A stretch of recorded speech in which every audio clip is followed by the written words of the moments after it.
Dein Kind ist bei dir am schwierigsten, weil du sein sicherer Ort bist. Draußen funktioniert es tadellos, kaum zu Hause bricht alles aus.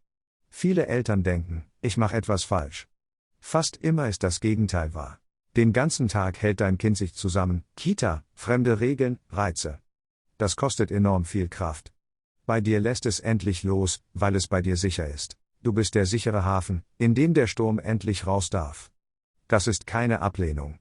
Das ist das größte Kompliment, das ein Kind machen kann. Wenn es bei dir am schwierigsten ist, bist du sein sicherer Ort. Abonnier für mehr, das dich als Elternteil entlastet.